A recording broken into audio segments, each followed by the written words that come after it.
ground twice. I'm literally watching my life end. Like the last my thought was, hopefully they revive me. Former US Navy SEAL, sniper, a combatives instructor, and MMA fighter. Everyone just talks about motivation, like David Goggins motivating you. Motivation comes and goes like the wind. So you can be motivated up here, like feeling good like a rock star, and then it gets cold and rainy outside, and then you don't want to go train. Discipline is what's going to take you very far. I sent you a clip about how one of the so-called Navy SEAL influencers were putting on Delta forces above Navy SEALs. Would you like to address that? Ben Affleck was on Rogan's podcast recently. He said something like Delta Force is the best of the best, better than Navy SEAL. Ben Affleck, were you in the SEAL teams? Were you a Delta Force? Yeah, you spent some time with them doing something. You weren't part of the brotherhood. You don't know what you're saying. My testosterone levels were 270 at 27 years old. High stress, drinking like water bottles up and down in the sun full of cancer water, like sleeping 3 hours a night. Were you ever suicidal being in the Navy? I put love in a box and I put 18 locks on it. I didn't pull it down until I got out. And now I have a girlfriend for the first time in my whole life. First time? Yeah. What's that one effective and most brutal technique that would end fight instantly? Willpower. I hope you're proud of your dad. I want to be like the best dad, like a superhuman dad. Have him be like 10 times better than me. AJ, thanks for having me on again. Brother. Let's break the internet. Oh yeah, let's do it. Let's do it again, because I remember I was talking to you and I sent you a clip about how one of the so-called Navy SEAL influencers were putting on and was basically putting on the Delta forces above Navy SEALs. Why was that? Like, and you're like, okay, he's just speaking shit out of his ass. Like, would you like to address that? Yeah, he was a Delta Force operator. Yeah. Yeah. So, I don't know. I just have like a hard, bad taste in my mouth when veterans or active duty like try to outdo each other. Mm-hmm. And I'm like, everyone's pipeline's different. SEAL training is the hardest pipeline in the entire world, not just the U.S. Mm-hmm. And that's just facts. That's not me bragging. That's just a factual information. Like the attrition rates above 80%. We do a different job. I respect everyone in the military, veterans, active duty. But he was talking out of his ass for sure. Yeah. Like, what's the actual difference between Navy SEALs and Delta forces? Well, you get like a bunch of special operators, right? Mm-hmm. And then you could transfer over from like be a Navy SEAL and then go to the Army and be a Delta operator. So you could like have like a big tryout, basically, kind of like SEAL Team 6, but you need to be like a Navy SEAL. For Delta, you could like go through the selection, and they just do a different job. Still like tier 1, getting like the best missions and everything. Just slightly different. But that's exactly a myth that Delta Force is above Navy SEALs. That's not the case. No, it's not the case. You have like tier 1 operators, Delta Force and SEAL Team 6, all tier 1. But that's the myth, yeah. All right. Well, I remember last time we left off as in your transition period from Navy SEAL to normal civilian life. I'd like to actually touch bases in, like, you train normal civilians in Los Angeles. You train with MMA fighters, with jiu-jitsu fighters. How do you feel that a normal civilian is lacking compared to a Navy SEAL? What are 3 most top characteristics that you wish that a normal civilian must learn and should know for their best of survival? Perhaps, maybe, like, to work on their emotional self. Yeah, that's a really good question. Navy SEALs we're not special. We just have like, for me, it's like discipline. So if you could like have discipline in your daily life, in your relationship, in working out, eating good, training hard, that's going to take you like further than most people. Right. Because a lot of people lack discipline. Everyone just talks about motivation, like David Goggins motivating you. Like David Goggins, great, don't get me wrong. Just motivation comes and goes like the wind. So you can be motivated up here, like feeling good like a rock star, and then it gets cold and rainy outside, and then you don't want to go train. It's just like, it doesn't matter. Just discipline is what's going to take you very far. Discipline, situational awareness, especially in LA where everyone's getting jacked left and right, robbing you, trying to steal your shit. That just goes a long way, just to get your head off your phone when you're walking down the street, put it in your pocket, and just be aware of your surroundings. Like discipline, situational awareness, and then putting in the work, just fucking grinding. Go to the shooting range. You know how to shoot a gun, get some lessons. Go to MMA gym, learn. Especially as a man, our job is to provide and protect. If you can't do that to your loved ones, then what are you doing? Yeah. It's like the bare minimum for a man to know how to do those things, you know? Right. Guide me through the process. Let's say if a man or a woman is sitting up in a restaurant or in a public area, what's the number one mistake that would make that, sorry, what's the number one mistake that they would make, which would make them a target? It's funny. I'm just thinking about when I go with my girlfriend to a restaurant. She makes funny because I like to face the door, so when I have my back towards the door, I walk in, and now she just goes on the other side, and I just sit next to her. Yeah. So she makes it easy. That's like the first thing. I just walk in. Okay, what are my exits? If something were to happen, I'm facing the door. Which way can I get out of here? And I'm not super paranoid. It's just being aware of that there are bad people out there, and I'm not going to be the one to get jumped on because I'm being lazy. You know. So you would advise the listeners to face their backs towards the wall, not the door. Yeah, like the point of entry, you just have your face towards there, and just be aware. Yeah. Would you say like people are too buried in their phones today? And if yes, that's the case, what's one piece of advice you'd give to them in order for them to get off it or find a better reason why? Because most of them are like online consuming cheap dopamine, Instagram, etc., not doing anything productive per se, but what's one piece of advice you'd give to them?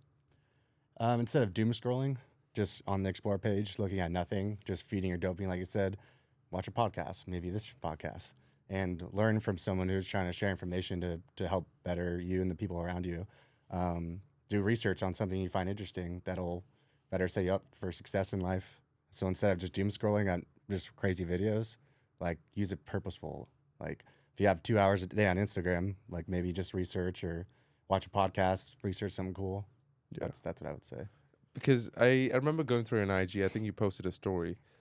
We know like home invasions are spiking, especially with the laws in the state. Since you teach home defense civilians, what's that one piece of advice you'd give to civilians that would protect them from intruders, invaders, besides owning a gun? Besides owning a gun, well, set your house up for success. Like in this room right now, I already see 3 cameras in this room. So have a camera on your front porch. Basic things like when you get in your car, I ask people all the time, when you get home from your house, what's the first thing you do? Or when you get in your car to go to work, well, I get in my truck, I lock the door, and then put my seatbelt on. Most people just get in, put their seatbelt on, and they start driving. But how many times have you seen videos of people getting in their car and 2 seconds later they get run up on, and then the guy just opens the door? It's like, get in your car, lock the door, then put your seatbelt on. Would you say sometimes you might skip on that? Because, I mean, we're all humans in the end of the day, and you might slip on that. And you're not as mindful in the moment. Maybe you're in call with someone. Maybe you just stress out from your workday. How can, like, do you have like a routine or like an activity that you do every day that keeps you grounded and keeps your mind in the moment, like more present? That's probably like one of my bigger weaknesses is being present because I'm doing a lot of things all day, every day. So I'm constantly like grinding, have a lot of goals, aspirations I want to get to. So I definitely find myself quite a bit of times like just getting lost in that. And then before I know it, it's like March and I'm like, damn, 3 months already this year happened. So I'm guilty of that. But like no one's gonna like come like steal me, kidnap me on the street and like rape me.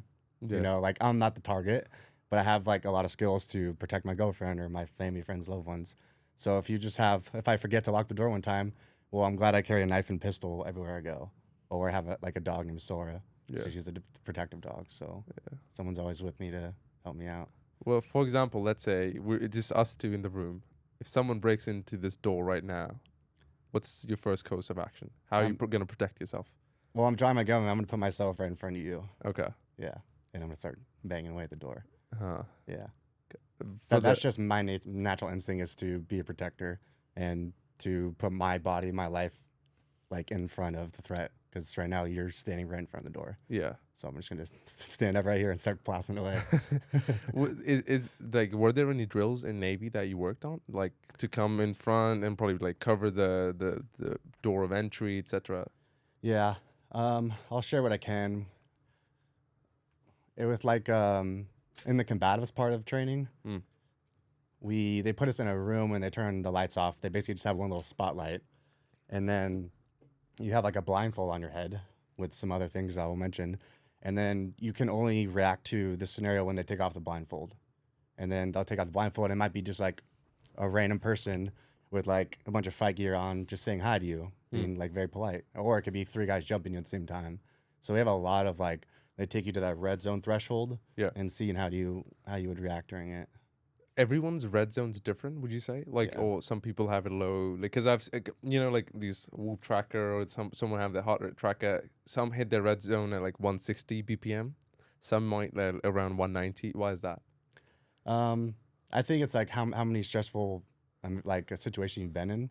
For me, like my whoop or my Oura ring, like it doesn't really go above like 140. 140 is like, unless I'm doing like gigantic hill sprints, it really like just hangs down right there. I think I've been in so much high stress environments for so long that it's just like it's another day at the office type thing. Damn. Yeah. Okay. It's like being really calm in chaos in a chaotic environment. Is that like muscle memory at this point, or like you train to the same intensity that you once did in Navy? I still do in different ways. For me now, like I'm teaching like a big, like a course, like a pistol course, teaching like 18 people. They all have guns in their hands. There's 2 range safety officers, so I need to be like hyper aware of finger discipline on the trigger, like not pointing their gun at anybody. So, but I'm calm when I'm teaching. I'm like talking like this. I'm not screaming at anyone because it's normal for me.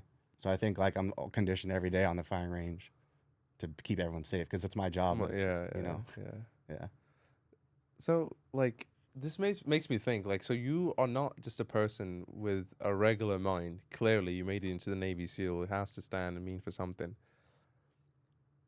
And I've seen this in people who have had that sort of chaotic past. When I mean chaotic means an actionable past, like with a lot of action and thrill. They love hard metal music, or they love like raging music. Why is that? Is it right? Is it right? You're so right. Okay. Trying to find out what best way to describe this. And my Instagram, I always say live with hatred. Yeah. Everyone's like, who do you hate? I'm like, I don't hate anyone. It's just like a mental place where I take myself. Like I'm living with the utmost intensity. Yeah. That's what I'm trying to say. But I've been listening to metal music since I was 13 years old. And Okay. like, yeah, I get jacked up lifting weights, but when I'm driving my truck down the freeway, I listen to it. And that's very calming to me. Yeah. Yeah, it's weird. So, like, do you have a reason why, or are you just naturally attracted to that? Like, are you like, oh, this is my genre? I think I'm just naturally attracted to it.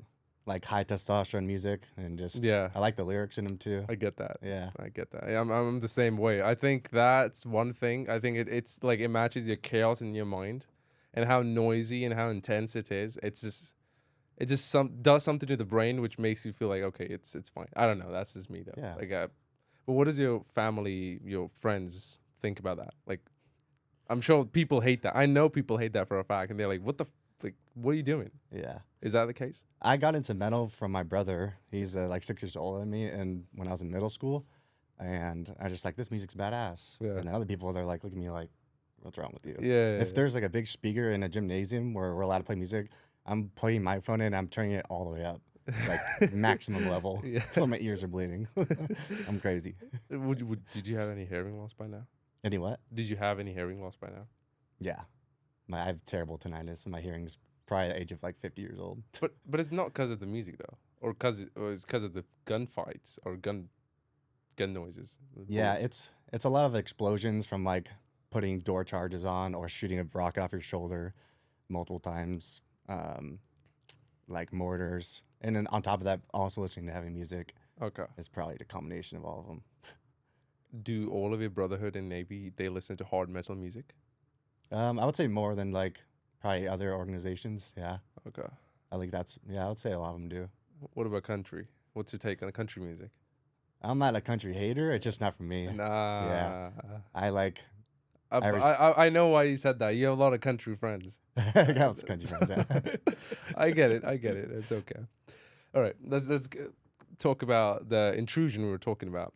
Let's say you're in the mall, like maybe you're the girl, your family, your brother, and an intruder breaks in with a gun. What do you do At the mall? at the mall? I mean, it depends on the situation. If like they're just going on a rampage shooting, well, I have my concealed carry, then I have the right to defend myself. Let's say I don't have a gun on me for whatever reason. Well, then, like, I'm not gonna sprint at like a guy like with like an AK or something, or the AR. Yeah. Like, try to get to a place of safety and then try to like flank or something like that. But yeah, just you won't really know until you're in that situation. Yeah. I mean, there are a lot of little factors that have to play in a role. But what if Yeah. they're holding someone hostage, and now you have to protect the hostage and at the same time take down the shooter? Yeah, that's a tough one because he has it like someone with a gun to their head, Yeah. and I'm standing with a pistol 50 yards away. It's like, No. when am I gonna like? I'm a good shot, but you have people running everywhere. Just Yeah. that's a tough one. But what if they're holding hostage? Let's say it's like a heist. Like you have a bunch of people, 4 or 5 people, coming into the mall, and now I guess there's a bank in the mall. I'm just making it up. Mm-hmm. Bank in the mall. They're like, all right, we're gonna loot the cash, and now you have bankers down on their knees with guns pointed at them. Okay, police and help's gonna arrive very soon, but at the same time, they're being a threat, and they've already shot 2 people. And you have to find a way to de-escalate to let them know that okay, they're not the only ones with the firearms. What are you gonna do? Do I have a gun on me? Yes, because you have a Yeah. concealed carry, so Yeah. Well, if they out like come in with guns pointed, like it's very like you're not gonna draw your like gun while you have your gun pointed at you. So if you could de-escalate, get their attention elsewhere, and then if you have the opportunity to draw and take your shots, and then absolutely. But are you gonna be behind a cover first? Yeah, of course. Some self-preservation. I'm not trying to get shot. Okay. But at the same time, if like, I pride myself on putting like my body in the way of a threat for another person. That's just who I am, and I'll always be that way. They're banning Glocks in California. What's your take on that as a Navy SEAL? Well, I think what they're trying to do is just phase out. I'll get 2 parts to this. Phase out the Gen 3 Glock, and then just have only the Glock 5 generation ones. But I just don't like we've already have too much stuff banned here. So I don't like any banning because I just feel like if they ban something, you're not going to get it back. It's like we have these freedoms, rights. They take one away, they just take another one, and then they keep adding to it. Before you know it, yeah, you're ultra fucked. So what's the difference between a Gen 5 and a Gen 7 Glock? there's not much difference. Like a Gen 3, you need to get your slide cut like a machine so you can put a sight on it. And just like a little more advancement throughout the generations. But I tell people all the time, it's not like the gun you have, it's how many bullets you put through it and the training you get. Okay. Like I used to be able to shoot a Glock 19 like really good. You shouldn't just like get a staccato right away. You should be able to like, you can't drive a Ferrari unless you've never driven like a Honda Civic. Yes. Yes. Yeah. Even though you have money for it, I don't think you deserve it. You haven't earned. It's like unlocking levels. Like there's levels to this shit. Yeah. Like that's why in a game level 1, 2, and then you slowly get to the final boss. What's that gun for you? The final boss? Yeah. An Atlas. It's a pistol. It's like $8,000. Okay. So, what's so special about that? You can give it to someone who's never shot a pistol and they'll be really good. Yeah. How? Which is terrible because the trigger is very light. There's very little recoil. You can shoot really fast. It's going to give that person a very huge false sense of how good they are at shooting. And you can't conceal like an Atlas. It's just too heavy. The trigger's too light. Okay. It's not a good gun to conceal. But it's a good collector's gun. Yeah, it's a collector's gun. Or if you master like a Glock or a staccato and you want to go like to the next level, then by all means, it's a good range gun. Yeah. They're also like, you drop a magazine in the dirt and it's going to start to malfunction, unlike a Glock where it's going to run like pretty much all the time. Okay. So that's like a bougie McLaren. Like it's good when it functions, but it'll break down. Yeah. Okay. If you don't, there's a saying in the teams, take care of your gear take care of you. So if you don't clean your guns, you don't oil it, yeah, you're going to have problems with it because you're treating it like shit. How often one should clean and maintain their guns? Depending how many rounds you shoot in a day. I field strip mine, so I'll take it apart, clean it, oil back up after every range. Okay. I'm not in there with like a toothbrush and a Q-tip, like getting every piece. But I'll do a deep clean like every few months because I do shoot a lot more than normal. What about like an average guy who goes to the shooting range for, let's say, twice a month? Twice a month. The problem is it's the cleaning part, but most people don't shoot 1,000 rounds in one session. No. Usually a few hundred. It's that they shoot and they bring it back home and then they put it away. And then it gets dry in their house and then they go to shoot it again and it's like they needs oil because it's metal on metal. Mm-hmm. So it's not that they didn't clean it, it's just they didn't oil it. And now it's malfunctioning on them. Gotcha. Yeah. Are you able to reveal in public what does your gun collection look like? Yeah, I have my very first gun I bought was a 12 gauge shotgun. It was a Winchester SXP. And then I bought a Ruger 22 rifle, it's a little sniper gun. And then I have some gifted guns from old friends, old law enforcement, like 1911s. I have a couple AR-15s, picking up a new sniper tomorrow, and staccato. So I'm a proponent of like having a handful of guns and mastering them all, rather than having a collection of 100 and then you don't touch them. You know, like I'm more of like a minimalist. Okay, Yeah. gotcha. Talking about guns, I mean, there are a lot of people who are haters of guns. I mean, especially because I am a lover of like firearms, and I think I've been around countries, and I think this is one of the countries that allows normal civilians to actually experience what freedom tastes like a little bit. But in this state, or in other states perhaps, there are a lot of haters to the gun laws, like how they should all be banned. So some say carrying a gun is dumb, but just because it escalates the situation, leads to more deaths, and you're better off just complying to the laws and just handing your wallet to the thief. What is your response to people who think owning a weapon makes them less safe? It's ignorance.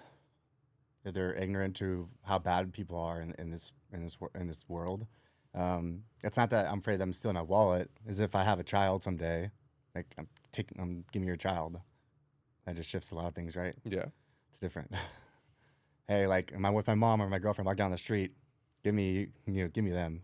Fuck no, I'm not. Yeah. I'm gonna fucking blow your head off. Yeah. That's a gun. It's a tool to defend yourself. It's an extension of your body, like pulling out your cell phone and using it. That's how good you should be with the pistol you're carrying, because you carry a lot of responsibility. Every bullet that leaves your barrel is your responsibility.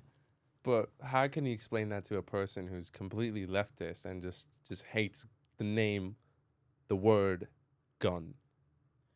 I think they need to like be open to a conversation. Yeah, but you can be uncensored about that if they're, because you know how. But also, a person who's really stuck up on guns, and I don't know if you had an argument with a liberal before. It's like you would rather run into a wall and expect that to break, but have an argument with a liberal. That's my experience so far. Yeah. I don't know. Like, how can you change them? Is it even point of changing them? I don't know. You tell me. It's a good question. I taught a wife and her husband. I'm sorry, a wife and a husband on the shooting range. He came and he got just sat on the chair while he's on his iPod working, and because he's like, I want her to take lessons from you because she's not gonna listen to me. I'm like, I get it. And big left, like liberal, hates guns. And I didn't try to change her mind. I gave her perspective on the outcomes if she didn't have a firearm or wasn't proficient with it. And then by the end of the 4 hours, she went and bought a gun and was like, thank you so much for explaining it that way. Okay. Yeah. What was the perspective? What did you tell her? It was the child kidnapping. It's like she has 3 kids. She's walking them in a stroller. She carries like a knife. I'm like, where's your knife at? She's like, it's in the bottom of my bag. I'm like, well, you're not going to get the knife out. By the time it's too late. And I gave her, I'm like, what's the worst thing that could happen? The robber steals my wallet or my purse. I'm like, no, your kid is right there. Oh, like my kid gets injured. No.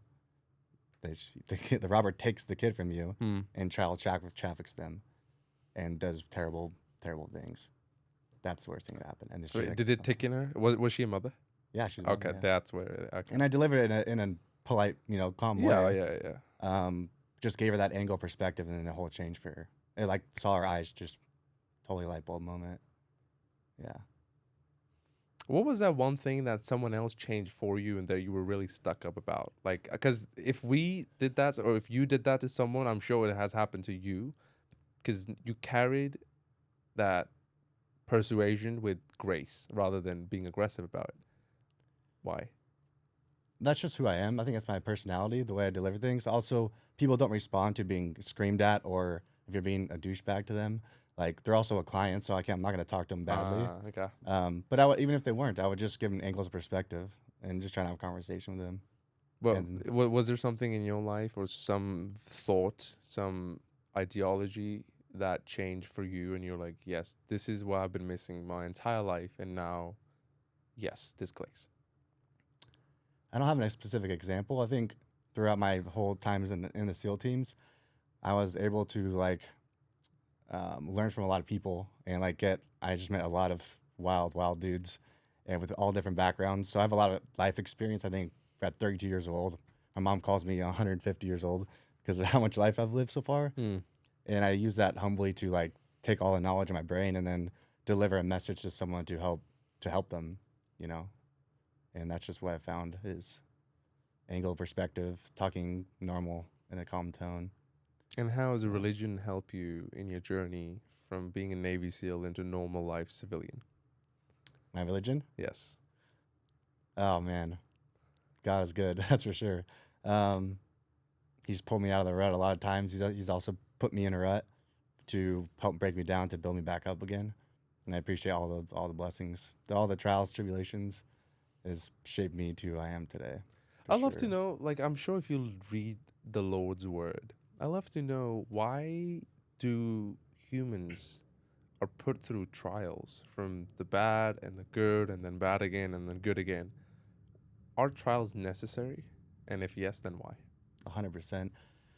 Imagine how boring life would be, or how little you would learn if you didn't go through any hard times. And like if everything was just peaches, sunshine, rainbows, the growth curve would be nothing. Yeah. It'd be very boring. And you wouldn't learn from yourself, you wouldn't learn from other people. What's good for your life, what's bad, what do you want to do, what you don't want to do. And you're able to go through that fire, and then share your experience, and then helps a lot of people.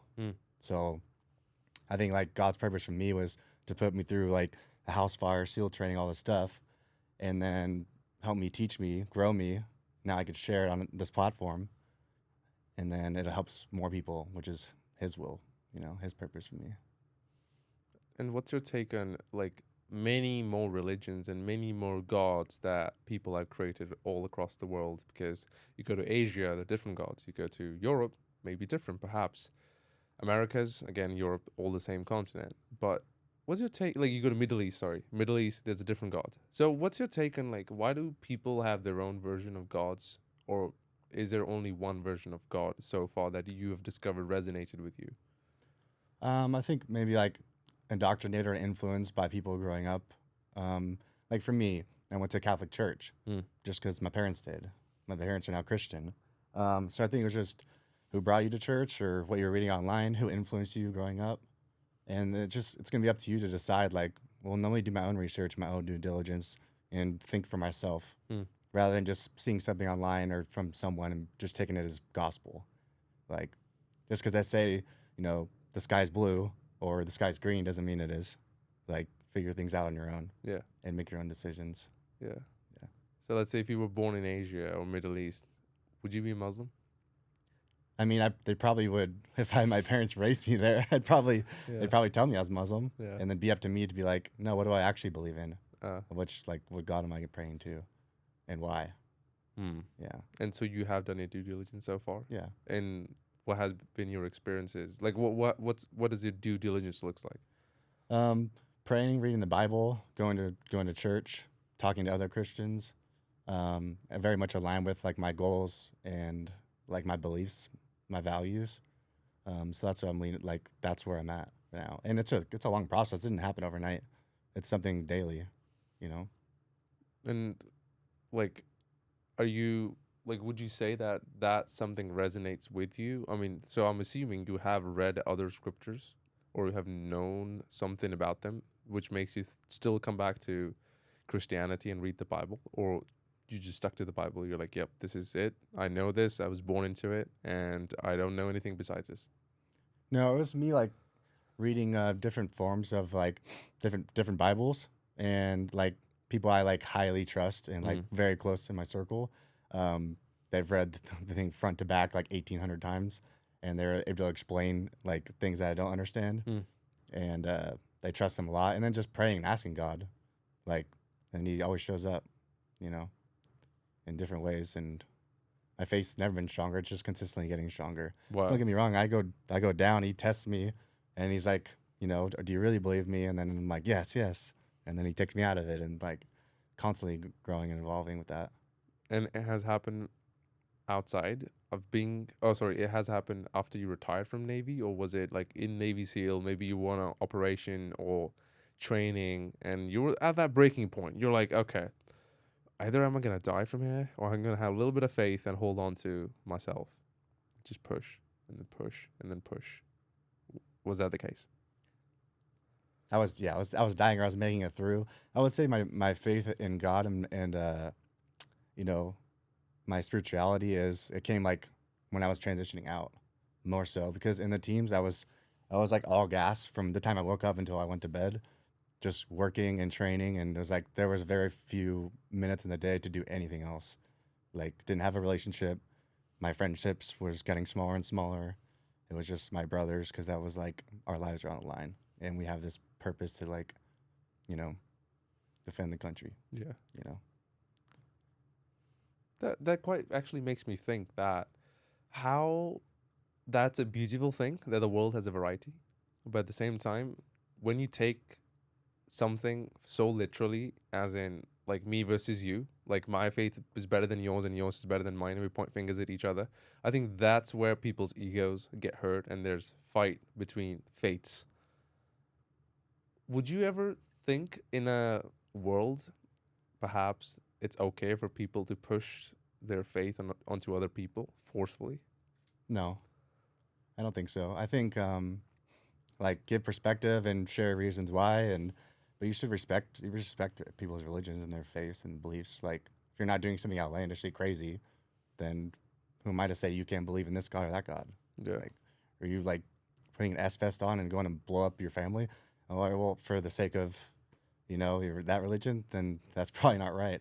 But if you believe in this God or that God, and we can have a conversation about it, then I don't think we should be pointing fingers at anybody. Right. Yeah. Because some people take this literally, as you just said, like this God, that God.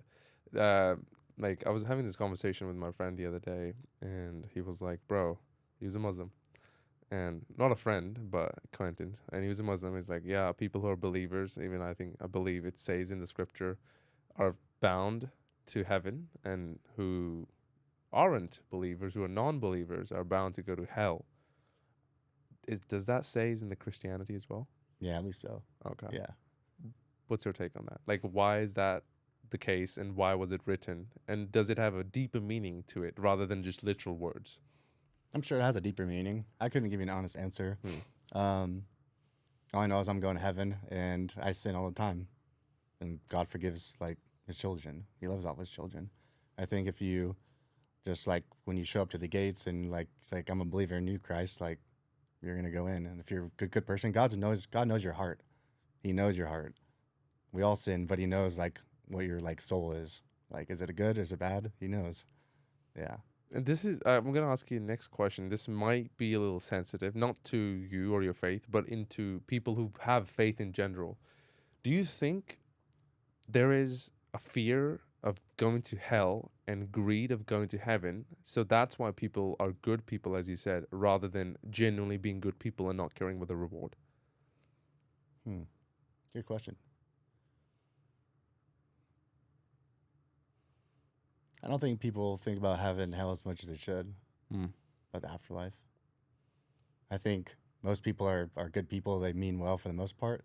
And then there's just evil people, straight up. But I think that's a question that we should all ask ourselves more often. Right? Yeah. I was sitting down, and I'm like, let's look at, I just opened like everything, like in my mind. I was just sitting down, like meditating. And then I'm like, okay, let me think about people with faiths. They're beautiful. They're all lovely. I wouldn't change a thing about them. Obviously, I admire them, whatever faith they have. But I was looking at them from the outside, not being inside. Like, I'm a nobody. I have no faith. I'm just like an observer from the world. And then you look at them.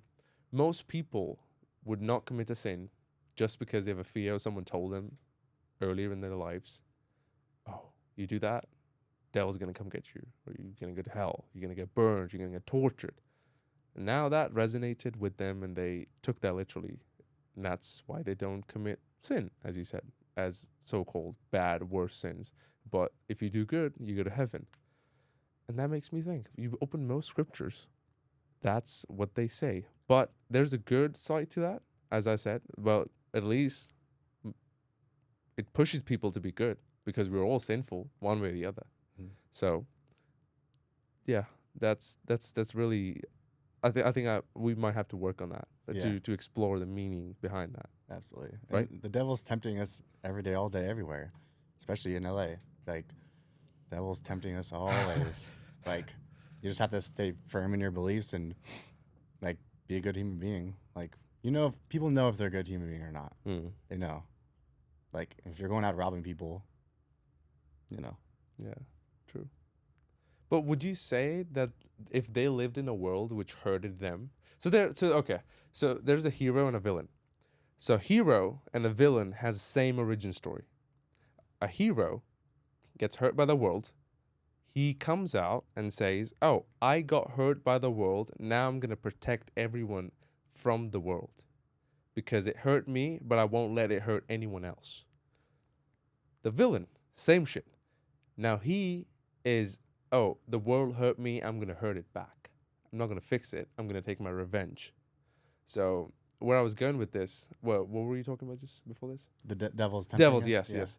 So with the devil, and that makes me think same people have same emotions, same experiences, similar experiences, can go through something so similar, but yet act and react it in a different way.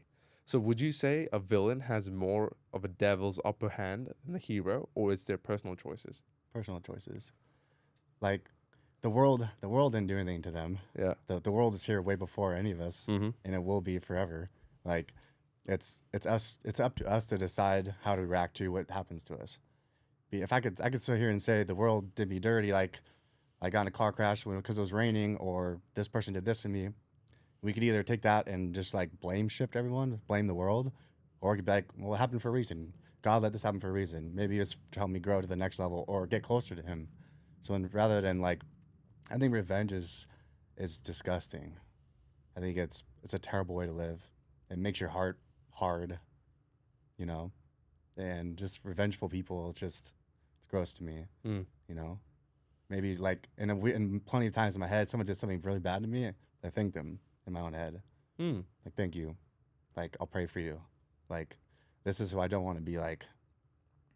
I would never do that to someone else. But forgiveness is powerful. Yeah. Wow. Okay. That definitely made me think for a little bit.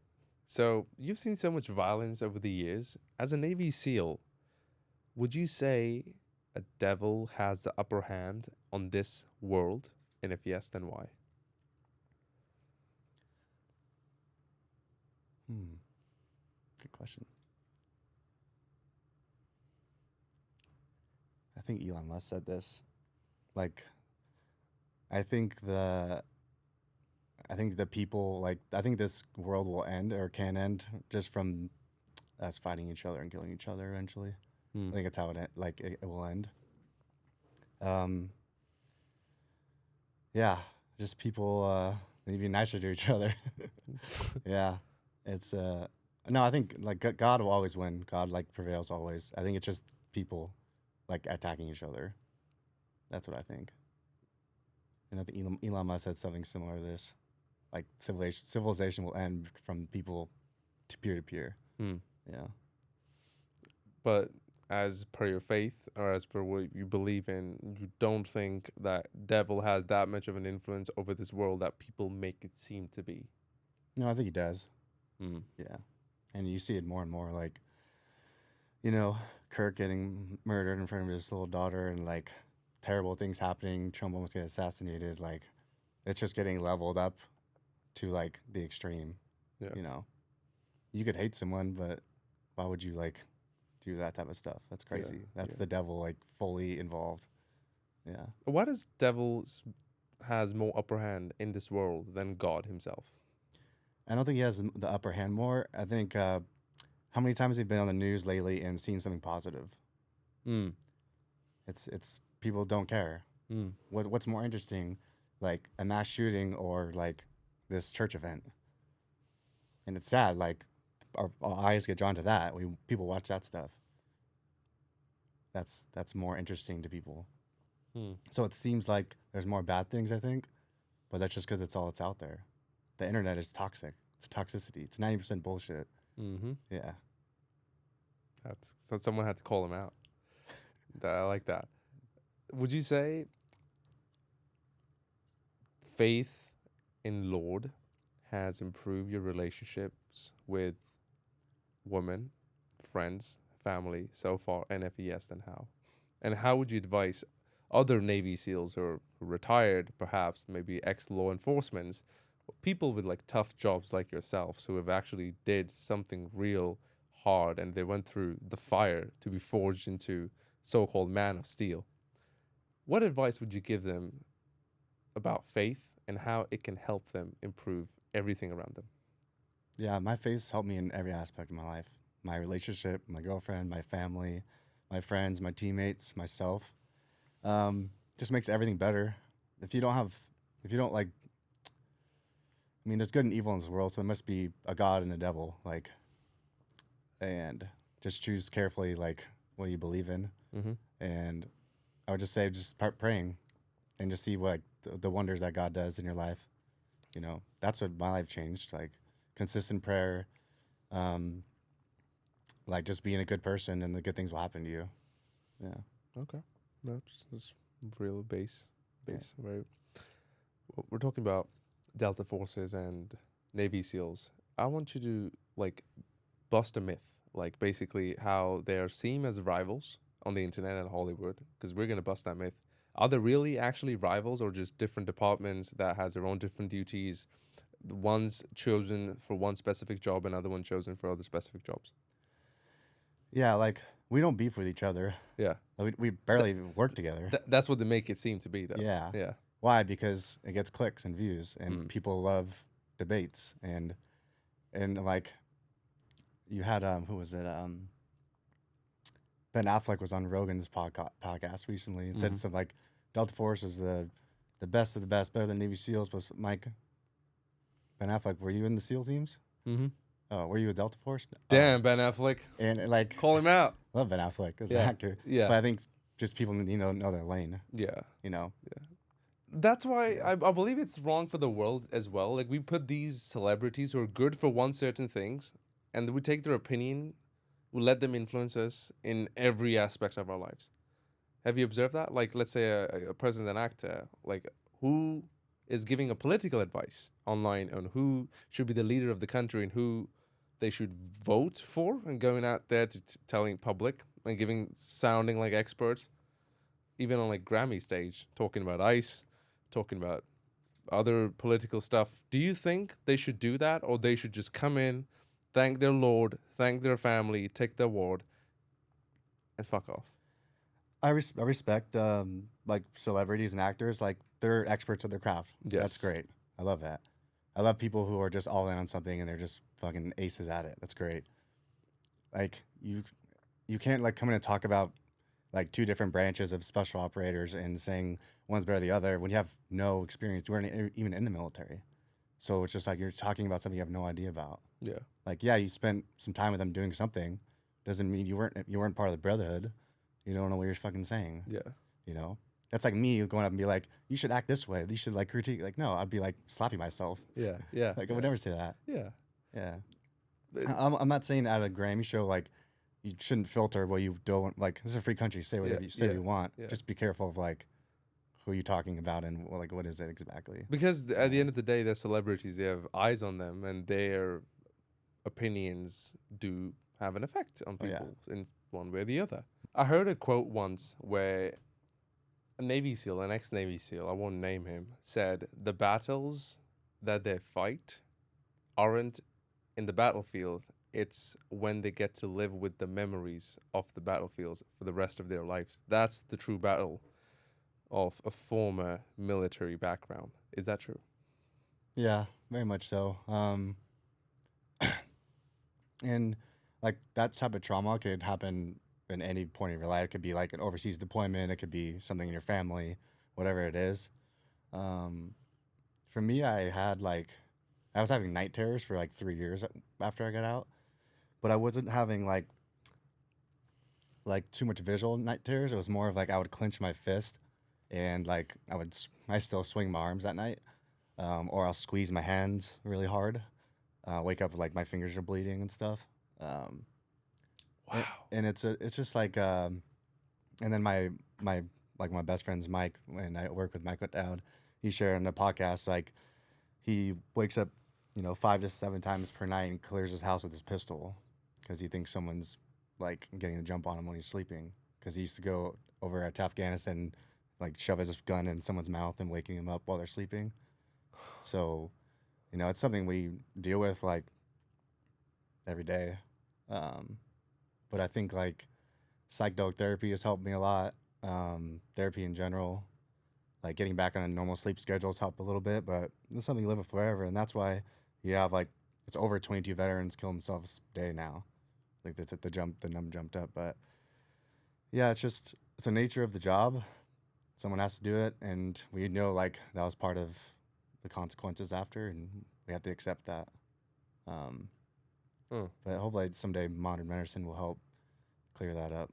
What's your advice in like former military who retired now and they think therapy is kind of feminine because you're really tough and you think everything, it's whatever. They just like put on a tough guy mask on and they're like, I don't need that. I'm fine. Drink whiskey, go on a ranch for a walk. But they're actually trying to suppress that trauma deep down inside. What would you say to them? I used to be the same way. Yeah. I used to drink whiskey all the time just to drown out the pain. And I just thought that therapy was for women. Yeah. Yeah. And I was completely wrong. I've done therapy for many years. It's very helpful. I just did 6 ketamine infusions over in Santa Monica. Just finished it last week. So I'm still working on, I'm always going to work on myself and my relationship. And yeah, I was wrong. Definitely get some therapy. It helps. Definitely. Yeah. Okay.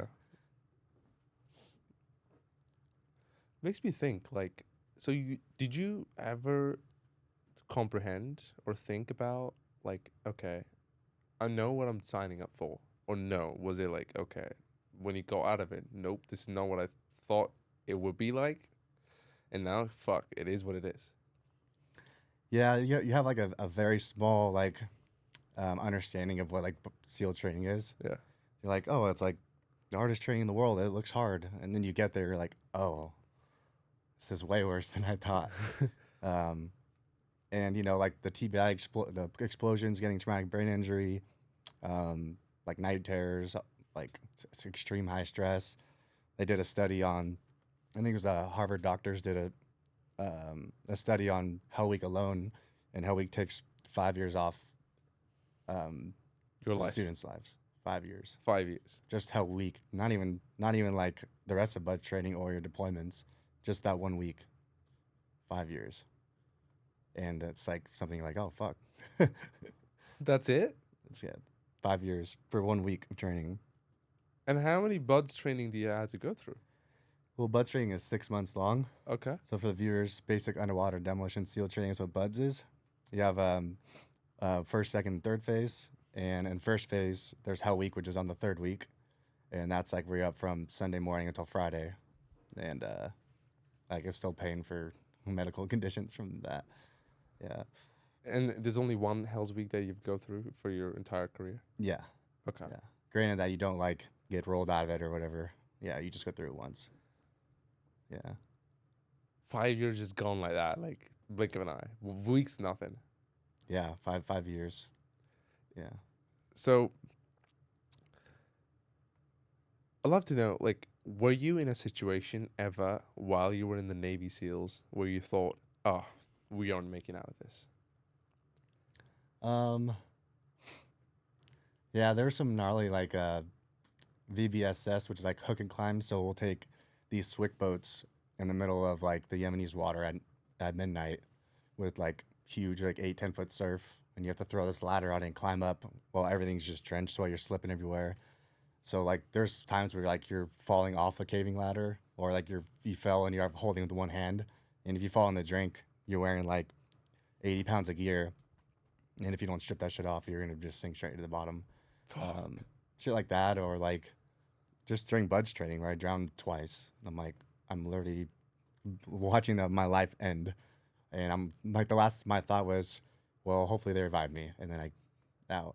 You're out. Yeah. And so it's like, I don't know, I've had a lot of near-death experiences. Maybe you pulled out of heaven. I don't know. Maybe, yeah. What's that one secret about being in the Navy or coming back to civilian life that you haven't shared publicly? And no one's talking about this, you totally believe if like people wouldn't believe unless they hear it from you? What is it? The transition out of the military was harder than buds training. Wow. Yeah, for me. I'm Okay. not saying that's for everyone. Okay. Maybe with my house, the house fire thing, Yes. and my dad and my sister being sick, like that all in combination was harder than buds training was for me. Yeah, but we touched bases on that and Yeah. what the whole situation that happened. And if you guys haven't watched that, you guys know the link's in the description. Go take a look, because there's no point of coming to this podcast if you haven't seen part 1, Zack Ferguson. So,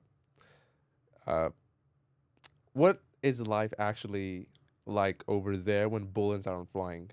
Is it like 99% crippling boredom, or it's 1% terror? It's a lot of working out, a lot of doing jiu-jitsu, a lot of eating, mission planning. Like I was point man, so I'm looking on like the ISR feed, planning routes that are safe for my platoon to go into. So it's a lot of mission planning. We're always doing something, so we're never bored. We're always working. Just try to find the next op, or to set up the next team relieving us to do so they can do the op. We're always grinding away. Yeah. Would you ever think to yourself that how you trying to cope? When I say cope, not that trying to get away, but cope as in you're trying to mimic the life that you had in SEALs, and that could be doing or exerting yourself to maximum. Maybe staying active, staying among people. Maybe you don't want to be alone because your thoughts are going to catch up to you. All that combined just for you to cope and mimic the same lifestyle as Navies. The SEAL team lifestyle is hyper aggressive, high testosterone, full throttle from the time you start until the day you leave the military. Yeah. It's all gas, no brakes. Throwing in their alcohol, like drinking, partying, like after training, like you're just full sending it. And now I'm like way far removed from like the party thing. And don't get me wrong, I drank for a few years like heavy when I got out because I was coping and all that stuff, trying to transition. But now it's like more of a way more balanced lifestyle, way more healthy. I was not, that's my girlfriend, not easy to be in a relationship with. I was not easy when I got out to talk to. Yeah, because I was battling a lot of demons. Yeah. What's that one thing you struggled with your romantic life when you came out of Navy SEALs, and you're like, you knew you were guilty, but somehow you couldn't help yourself but fall for that same mistake over and over and over? I made it a point not to have a girlfriend in the military because we were gone so much. The divorce rate's 95%.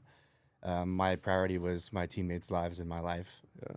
And then once I got out, I was like, okay, now I'm open to having a relationship. But I was still stuck in my, for the lack of a better term, fuckboy ways. So I was like, and I hated that guy a lot. I was like, I'm a womanizer. I'm lying to them. And it's like, I wasn't like overnight fixed. It was like a slow transition of, okay, I'm a little bit better this month. This year I'm better. Now I'm open to a relationship. And now I have a girlfriend for the first time in my whole life. First time? Yeah. Wow. Okay. Yeah. Very first one. Okay. Yeah. Well, my next question would have been for you, by the way. Then it's okay. All right. I see how it is. Would you say like you missed a lot of young years of your life? I'm sure like you were in the military, right? Like there's no point of having a serious relationship. You go for deployment, you come back, the kid's black. I mean, no point of that. So it is what it is. People go through that. But would you say you toughened, or you just shut that part of you that could ever feel and reach out for love? Because you are programmed to be Navy SEALs, where it's all gas, no brakes. There's no empathy, there's no sympathy, just logic, testosterone, yada, yada, yada. The part of your love receptors in your brain are totally shut off. Yeah. Was that the case? Yeah. I put love in a box and I put 18 locks on it. And I didn't pull it down until I got out. Yeah. I had so much love in my heart for for people in general. Like I signed a piece of paper that said I'll give my life to this country because I love this country and the people. But having a relationship would totally just derail me and throw me off of that mission. And I heard a lot of people doing that. So Mm. Do you think there's a balance that perhaps we can teach with the new programs to the navies, to the Delta operators, where they don't have to sacrifice that version of themselves, which is human, to be all machine? Yeah. Um, I don't have an answer because I wasn't able to do it. Yeah, But but mistakes learned. I mean, yeah, or even that's a mistake because perhaps you need to be that version to serve the job and serve the country. Perhaps there's no balance, or yeah. perhaps there could be a balance. The question is, have we discovered the science behind that? It's hard to say. I don't think so. I know some guys who have a great healthy marriage with kids and a family, and they're rock stars of being like a great dad and husband. Um, I would need to pick their brain on how they did that, especially like during doing that job. It's very difficult. Like 95% divorce rate. That's absurd. Yeah. And it's not just the guy. Like, trust me, we're very hard to deal with. Um, there was a lot of like cheating going on when we were on deployment. Like, it's just your 16-man platoon that's in a sandbox. Mm. There's no women, and then they're getting cheated on back home. Yeah. So it's not just a one-way street, but I think it's a conjoint effort to make it happen. You mind if I go a little personal? No, send it. Yeah. Okay. Your platoon, among all the testosterone, I mean, we always have the moment in the morning we're like, oh, wish I could stick it somewhere.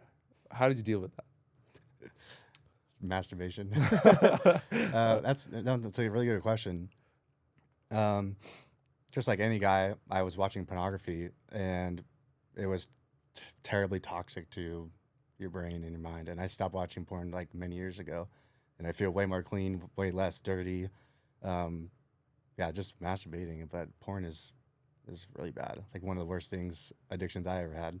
Perhaps that's the reason that a man starts to objectify women and treat them as objects rather than just, like mere humans. Yeah, I absolutely Perhaps. agree. Yeah, Right. sure. And is every guy in the platoon that was close to you is guilty of that? I won't speak for all of them, but as a new guys, we had to like Yeah. make this porn box where we had to like add new porn to every week. All right. So, and it's like it's a brotherhood thing. It's like part of the culture, but it's not good. Porn's not good. All right. Well, now that we have struck the nerve, was there a time that you're like you woke in the morning, probably jerked off, and you're like, oh shit, my training's gonna suck today? No, I think my testosterone was so tanked. When I say high T, like we were hyper aggressive, Yeah. but my testosterone levels were 270 at 27 years old. What? Yeah, How? high stress, sleep deprivation, drinking like water bottles that been out in the sun full of cancer water, like sleeping 3 hours a night. It like tanks your testosterone. Yeah. So I wasn't like jerking one off every day all day. No, it wasn't like that. Okay. Yeah. But whenever that happened, does that affected your training in the navies? Yeah, for me, like I got tired. Okay, so Yeah. that is a thing, even for like superhumans like Navy SEAls and Delta operators. Yeah, we're human just like anyone else. Right. Yeah, fuck. I thought you guys had the secret. So, No. well, let's touch bases on like MMA and combatives. How has your MMA journey been so far? Man, mixed martial arts helped me in so many ways because I started fighting at 17 years old. Excuse me. And I was at Range Training Center. I was literally fighting grown 30-year-old men that were in the UFC, and I was 17 years old. So I call it the School of Hard Knocks. Like I literally went there and got my ass whooped, and it's crazy. Someone actually DM'd me, like on his name. He went to the UFC. Matt Lopez, and he's like, "Dude, you like disappeared from planet Earth. Like it's so good to see you're doing well." And I'm Yeah. like, we talked for a while. Now we have our own MMA gym. Me and Mike just beat each other up and teach people, and it's awesome. Okay. Yeah. Okay. Yeah. It's such an important, like jujitsu specifically is such a good self-defense skill. It helps you stay calm under like high pressure, control your emotions, and it's just to be able to like submit someone with not even punching them or without a weapon it's an art craft for sure. Why is it important for young men to actually taste that getting punched in the face, especially in today's society, and actually know, okay, this is also a possibility and violence is inevitable, but you need to learn how to control that. More people need to get punched in the face, especially with the internet and social media, because they talk, and then Yeah. you get Jimmy Watson, and he'll come check you on the street, like that one dude, and that guy basically shit his pants. Yeah. Like Yeah. they don't know that there's consequences to shit they say online. Man, he's big. He's huge. Yeah. Damn, whatever. I mean, we need to get on his workout schedule more. Like, we need to go out, make a vlog, and just work out with that dude. Like, awesome dude. Yeah. So, would you recommend, let's say if you have a son one day, would you put him in MMA or jiu-jitsu? When they're super young, I'd put them in jiu-jitsu, wrestling. Such a good grinding sport. I wouldn't like them to like have fights too young because their brain's still developing. But if I would give them like, hey, it's like mandatory to be at least a blue belt. Blue belt is anyone that walks in the door that has no jiu-jitsu experience, you can basically hold your own easily with them. Granted, a big weight difference. And like that's your self-defense skills to protect your sisters, your mom, like if I'm not around. So you'll be proficient in combatives. And then if you want to pursue it after that, I'm with you all the way. Gotcha. Yeah. Which one do you personally find more fun, MMA or jiu-jitsu? Jiu-jitsu. Yeah. Okay. Yeah. I haven't tried jiu-jitsu. I've been stuck to MMA and boxing so far, just striking.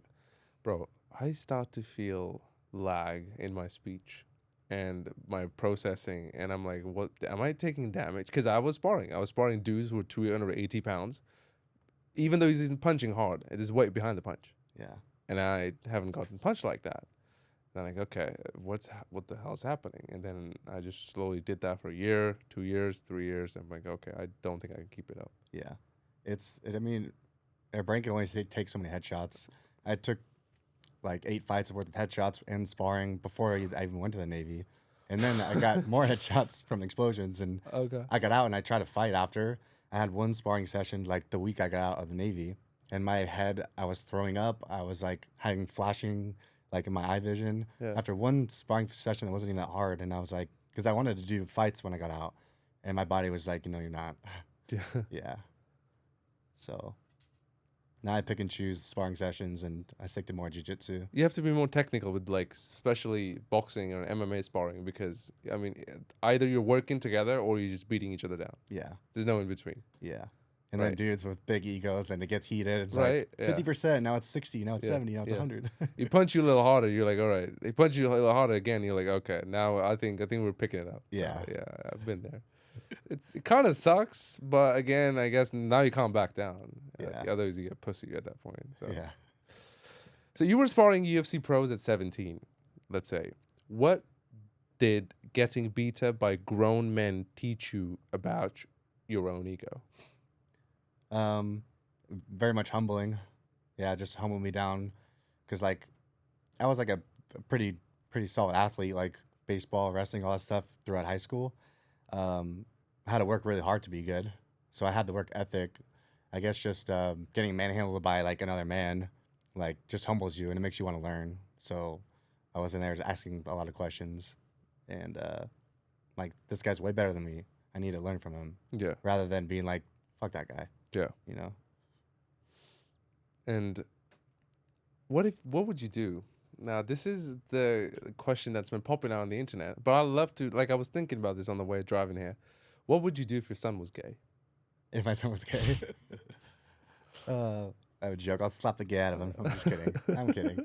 I don't know. I've never got asked that. Put him in front of Jimmy Watson? Put him in front of Jimmy Watson, straighten him out. No. I mean, I feel like I would raise a son similar to I was raised with my dad. Yeah. Like very traditional, and I'd probably be pretty shocked, but I'd have to see if that road crosses. We'll see what happens.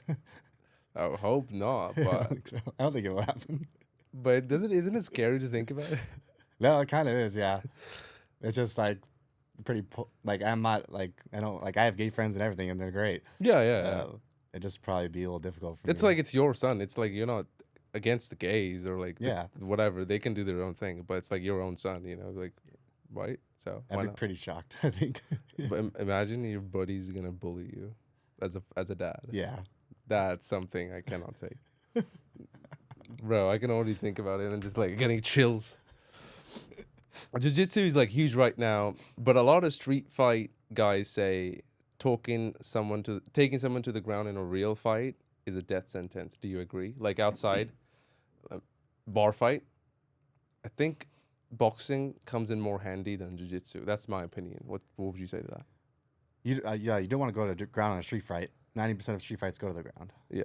So if you think about probability, if in a fight you're going to go to the ground 90% of the time, you need to know jiu-jitsu to get back to your feet. True. Or to control a weapon in their hand. Mm. Yeah. Or to be the ability to choke them unconscious so then you could leave and be like, but yeah, I'm not looking to shoot a double leg in a street fight. Yeah. But if I get taken down, I have all the tools in my toolbox to fuck that dude up. Right. Yeah. But wouldn't you say like if you get taken down and now he's with his buddies, they can come and heck kick you right there. Yeah. Or now you wish that okay, you need some boxing, maybe punch 1-2 and just run away because street fights, nothing good's gonna come out of that. No. So there's no rules in street fights. We teach in our combatives curriculum. It's attack the attacker, fight to your feet, get away. Yeah. So if someone's attacking me, how I get the upper hand is I'm attacking the guys attacking me. If I get to the ground, I'm fighting back to my feet, and then I'm trying to get away. Yeah. Because I don't want to get soccer kicked with steel-toe boots on the street. Oh yeah. Someone can just poke you with like a scissor or something. Yeah. You just said you teach hand combatives to civilians. What's that one effective and most brutal technique that you teach to your clients that would end fight instantly? Willpower. Okay. Yeah. How? When you could impose your will on someone, it's very disheartening to someone who's never faced a real hard fight. Like if you have this never quit attitude and you could just outlast them, then you're looking pretty good. But there's no specific 1-2 combination or a liver shot. It's more of just street fights are very short in duration most of the time. So just impose your willpower on them and get out of there. Especially the adrenaline crash that people don't take into consideration. Yeah. Like you would have a spike that you think you can take over the world, but the crash that will make you tired like that. Yeah, 30 seconds. Yeah, you're like, what the fuck just happened, bro? I feel good, but my body's just not moving. Yeah. Yeah, that's a real thing. So I do have this signature segment. I'm sure we did it last time as well. It's called Rapid Fire. Yeah. And I have had some hand-picked questions specifically for this pod for you, and I hope you're ready for them. Let's do it. They're kind of similar, but this time I'm gonna up a notch a bit. Okay. If that's cool with you. Let's do it. Okay. All right. First one. Islam or Christianity? Which ideology creates more stable society? Christianity. Faith or patriotism? Which motivates soldier more in war? Patriotism. Yeah. Handguns or shotguns? Better for home protection? For me, handgun. Just because I carry it every day and I'm more I shoot all day every day with a pistol. Most people have both, but they don't train with their shotgun. It's pretty uncommon actually. But I believe I don't know if you can say that, but do you have magazines loaded up? Oh yeah. Okay. Yeah. My gun is literally right next to my bed. Yeah. Loaded. Okay. Yeah. It's always one arm's length away from me. Okay. Yeah. And how does your girlfriend feels about that? She knows how to shoot, so just comfortable with it. She doesn't sleep on that side of the bed though. I sleep on that side. Okay. Sniper or drone warfare? Which changes war more? Drone warfare. Yeah. Do you think in the far-fetched future there wouldn't be any hand combatives or snipers or gunfights anymore? It's just drones and AI. Yeah. In the future for sure. Would that kill a place for Navy SEALs? No, we'd probably be using drones, and artificial intelligence. We're the ones manning them and controlling them probably. But I don't think traditional warfare we've been in will be very relevant.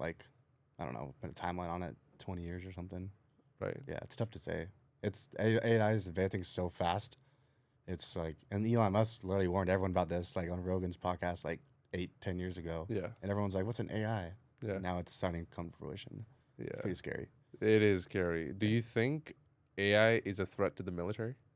Yes. How? Um, it's a threat to everything. Mm. Yeah, it's a threat to humanity. It's like I'm glad that people in power like Elon. I'm a big fan of Elon. Mm-hmm. He's using it for the greater good of humanity rather than you give like that AI technology to someone who doesn't have goodwill. Could go spicy pretty quick. Did you meant to say China? You said China, not me. I cut it out. But no, you're right. You're right. But do you think it puts like the jeopardy of like, let's say, Navy SEALs or Delta operators or like the army in like harm's way because they won't have a place to serve their country anymore? It's just AI serving the country. I see what you're saying. No, I think to get like a surgical operation like Bin Laden raid or something, you need like boots on the ground with like people decision making like Yeah. that. Like, Okay. they'll always have a job. Hmm. In my opinion, yeah. I just think it'll be less like gunfights, I think more like AI drones type stuff.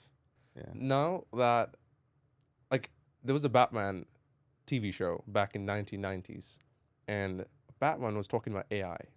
At that time, 1990s, like bro, I think you were literally born, Yeah. and I wasn't even there. They were talking 1990s about AI, so means that someone with that technology was around in this world, and maybe perhaps they're using it. And I believe the intelligence of a country has control over like technology like that, and they use it for themselves, refine it first, and what is left, they give it to the civilians and normal public. Are there any weapons or technology in the military as a Navy SEAL that you'd say is there that people don't know of? And it's only used for the protection of the country, and it's maybe confidential information. Not that I know of. Do I think the government or like world leaders have had AI for longer than we think? Yeah, probably. Mm. Um, like they have a lot of things that we don't know about, probably ever know about. Yeah. You know. And military is not a part of that. Like your branch where you work, you never were like on the board of directors where you're like, okay, we have something in the market and civilians have no clue, and we won't release this technology for the next 10, 20 years perhaps. Nothing I know of. No. Okay. Yeah. Good question though. Make like brainstorming at the moment. Yeah. So. Diplomacy or military force? What actually keeps peace?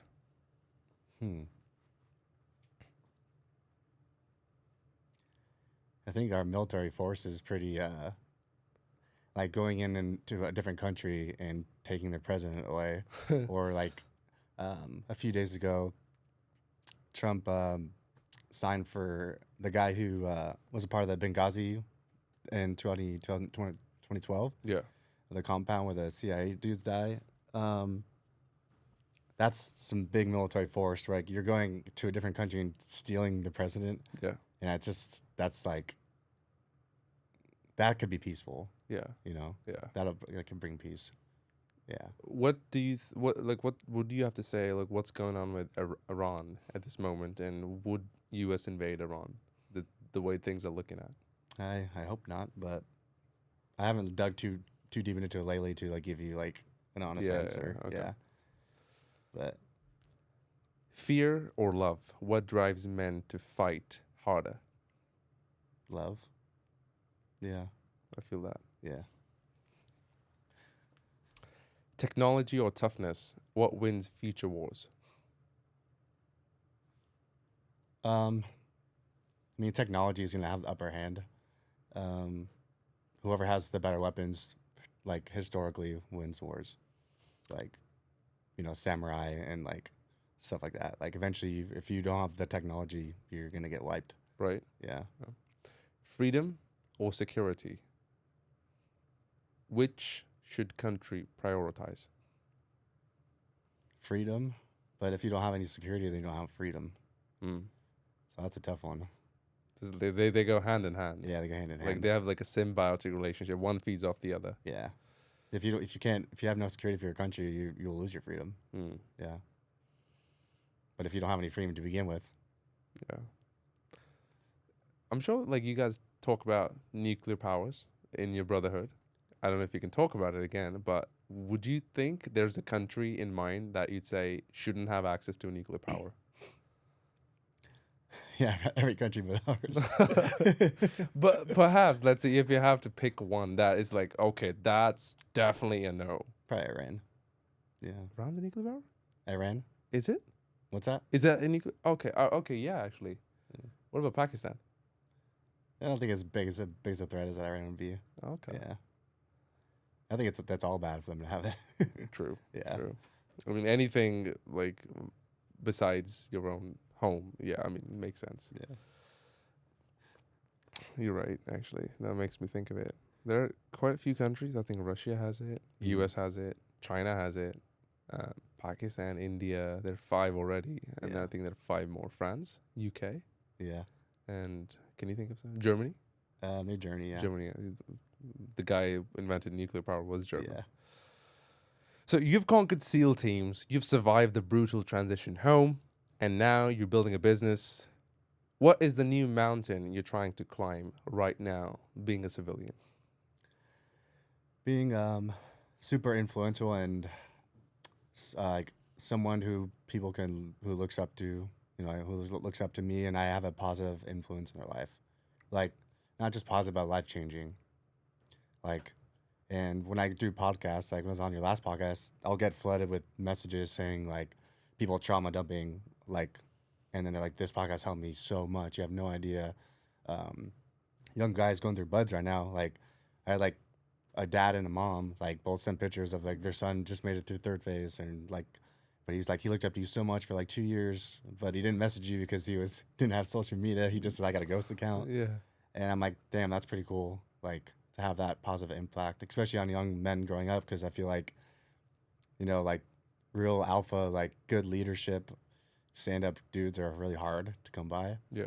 and this generation needs a lot of help, like finding our masculinity. What's the one thing you change for young people in the Navy SEALs that are going through the hardships that you went through, and you're like, okay, I went through this, but I don't wish that on my worst enemy that they have to go through this as well. I'm very much there for dudes getting out, like they're transitioning out, because I had a terrible transition. So if I could share a perspective and like go on a podcast and start crying because I'm talking about family trauma, it opens like their hearts up to share, and that's how you heal. So I think breaking down their walls a little bit, and like, bro, you don't need to tell everyone you're tough. You're a team guy. Everyone knows that you're tough as fuck. Like, it's actually strength to be like vulnerable and open and say your struggles. 'Cause that's how you're gonna fix them. You're not gonna fix it by just caging it. Yeah.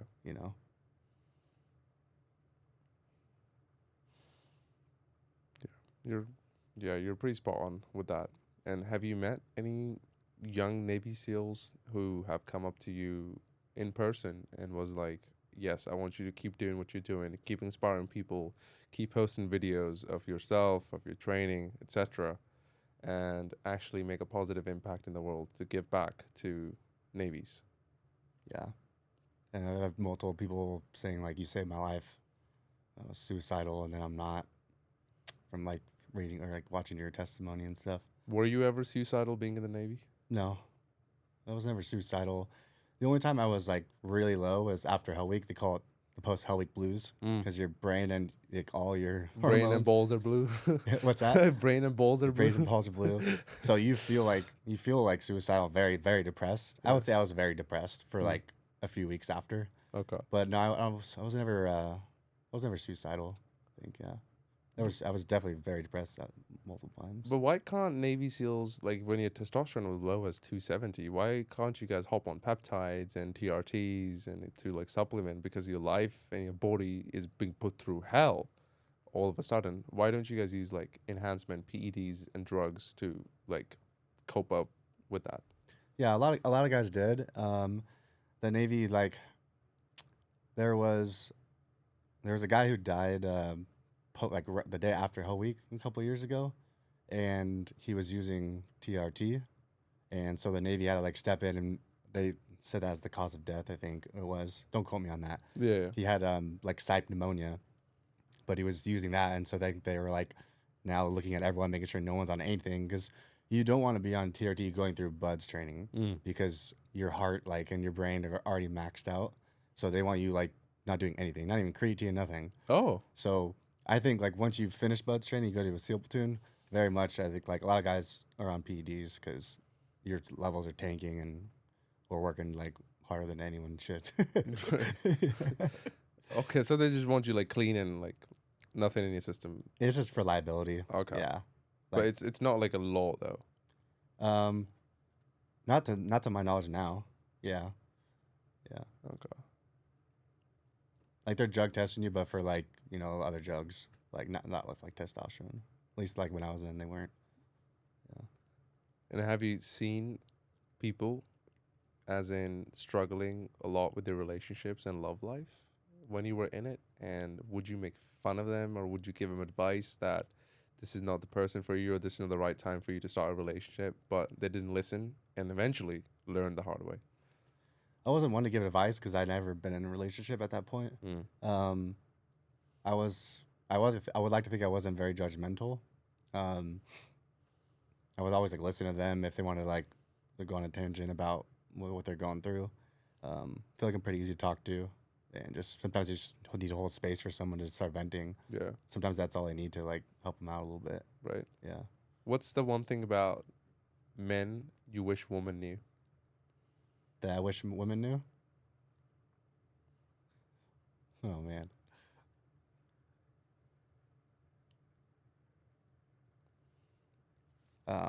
For me at least, like Just pretend she's not here. providing and protecting are like the top. Like that's how I show love, is to be able to provide and protect, a girlfriend. Okay. Yeah. Yeah. And it's a lot of stress and it's a lot, and I love doing it. Yeah. But just know like that's what my day to day is like. What's going through my mind. Yeah. But also like touching bases, like we're talking about relationships now. There's no dealing with pornography addiction in the navies. That's like there's no solution to that. Oh no, I think no, there's a solution. I think like if you have a girlfriend or something, but for me, I didn't any girl, so it was just I wasn't a porn addict. Don't get me wrong. I like watched it too much. One time is too much for me. Yeah. So I stopped a few years ago, and my life's just way better from that. Yeah.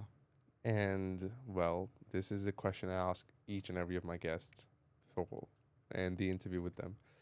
If all of your content, all of your achievements, all of your medals were erased from the planet, and if you only had 1 minute to leave a piece of advice for the rest of the world from Zack Ferguson, what would that advice be?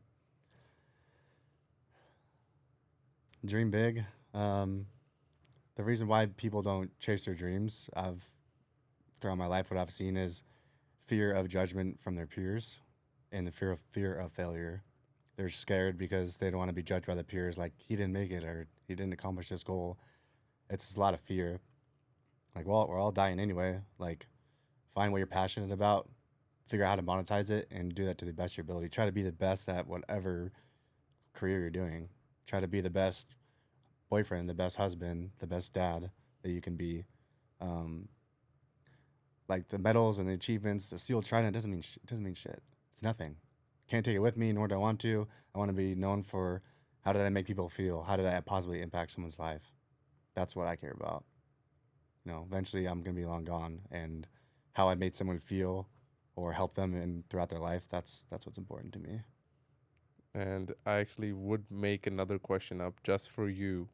One, when you have a son and he's watching this podcast when he's 18 years of age, what would you tell him? Work harder. No, just kidding. No, I'll tell him, I hope you're proud of your dad. I hope I raised you well, the best I could, because I don't know like when I'm gonna move on to the afterlife. So I want to be like the best dad, like a superhuman dad. That's a superhuman I want to be, to just make like a better version of me, to have him be like 10 times better than me. Right. Yeah. Well, that sums up Zack Ferguson on the show, part 2. Well, I really appreciate you coming by.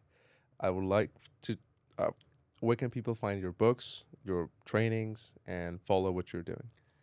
So my Instagram, I mostly on there. It's at Zackferg, ZACKKFERG. Same with Facebook and YouTube. And our company's at Defense Strategies Group. Our website's defensestrategies.us. You could find all of our training courses, private training, bios, backgrounds of all the instructors and our mission and purpose.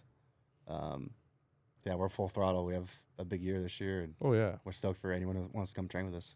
I think we had a last pod 4 months ago, and I've just seen your engagement, your subscribers, you're like following, and more signups, and people are signing up, like double the amount Yeah, it's a at lot. this point. So, congratulations. Thank you, brother. And we're gonna go to the range soon too. Oh, let's do After it. it's I'm raining, gonna. that's it. If it wasn't raining, we'll definitely go to the thing. But we'll reschedule and we'll make it happen, and we'll bring out a vlog for you guys. But that sums up part 2 with Zack Ferguson. I hope you guys enjoyed it. Please like, comment, share, and subscribe to the channel, because that's the only way we can have interesting guests, one of the best like himself, more often. So thank you. Hope you enjoyed it. Appreciate it. Thanks, brother. That was awesome.